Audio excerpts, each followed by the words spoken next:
Good morning बच्चों। आज हम लोग नागरी लिपि पढ़ेंगे। क्या पढ़ेंगे? नागरी लिपि। दिखाई दे रहा ना सबको? नागरी लिपि। पहले तो तुम लोग ये समझो कि पाठ का नाम नागरी लिपि क्यों दिया गया है।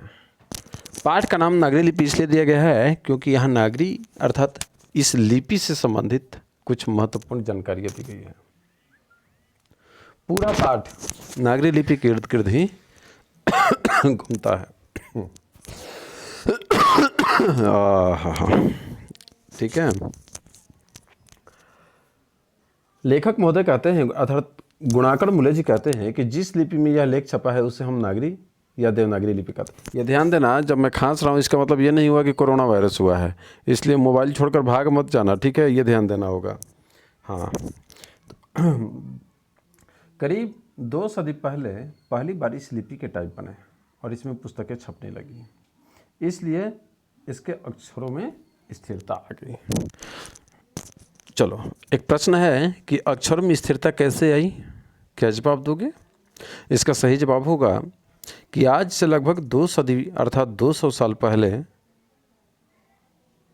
इस लिपि के टाइप बने, देवनागरी लिपि के टाइप बने और पुस्तकें छपने लगी, तब जाकर अक्षरों में स्थिरता आई। हम आजकल जो लिखते हैं वह किस लिपि में लिखते हैं? इसका जवाब होगा नागरी लिपि या देवनागरी लिपि। ठीक है। अंग्रेजी किस लिपि में होता है बच्चों? अंग्रेजी रोमन लिपि में। स्पष्ट हो गया ना?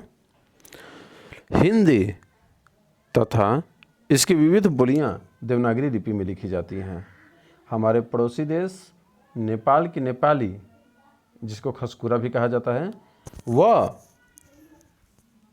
नेवारी भाषाएं भी इसी लिपि में लिखी होती हैं। ठीक है, लिखी जाती हैं। मराठी भाषा की लिपि भी क्या है? देवनागरी है। मराठी में सिर्फ एक अक्षर, ये जो है ये ल बोला जाता है, इसको अतिरिक्त अक्षर है, अतिरिक्त अक्षर है। ठीक है, ये ध्यान देना कि मराठी भाषा का मतलब हुआ महाराष्ट्र की भाषा। ठीक है, किसकी भाषा? महाराष्ट्र की भाषा, मुंबई।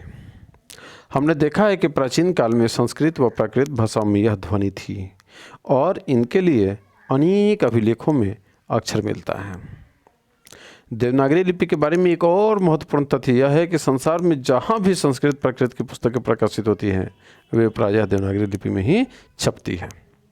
समझ में आ रहा ना?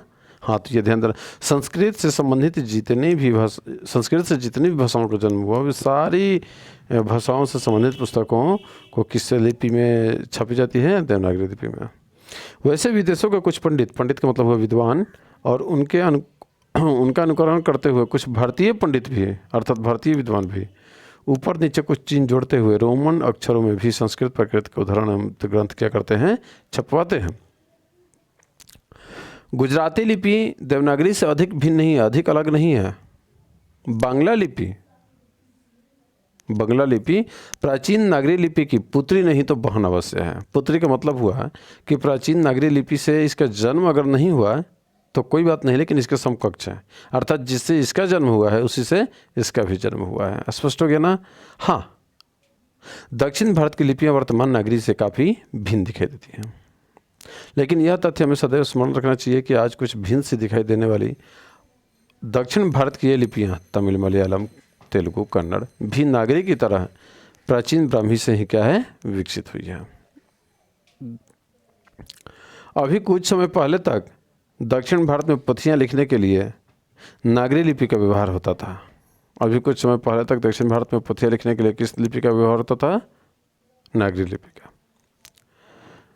चलो, वीडियो को रोको और तुम लोग बताओ कि दक्षिण भारत में कौन कौन से राज्य आते हैं और उन राज्यों की भाषाएं कौन कौन सी हैं?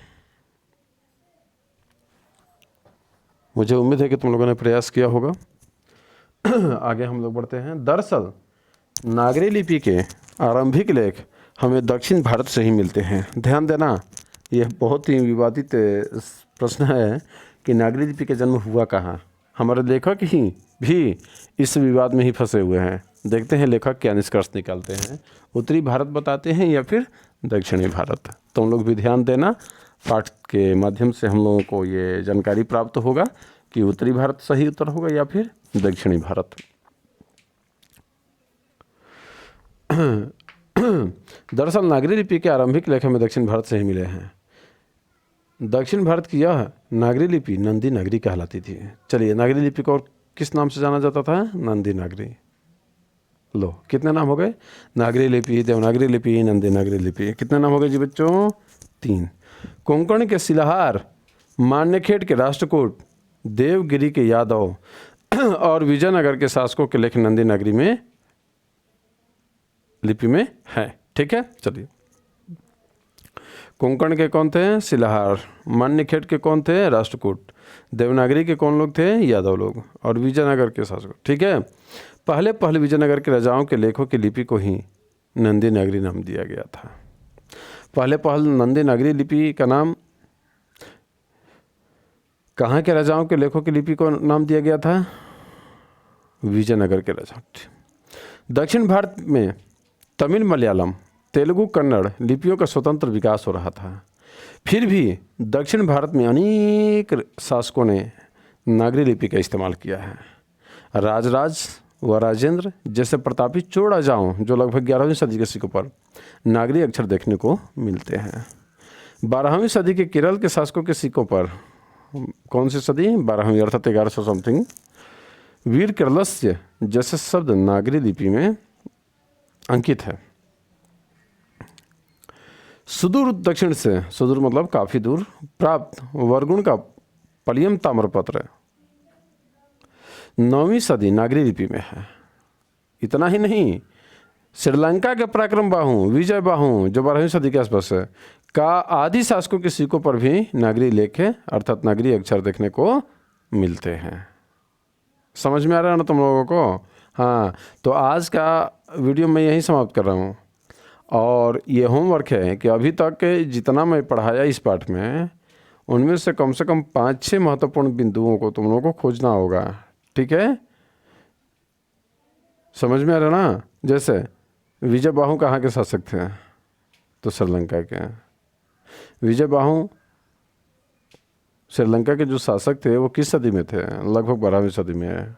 तो इस तरह से तुम लोगों को प्रश्न है कम से कम 5-6 तैयार करना होगा। फिर हम लोग अगले क्लास में मिलेंगे।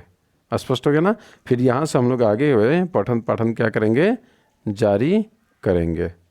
ठीक है, ओके, थैंक यू। ये ध्यान देना। हाँ।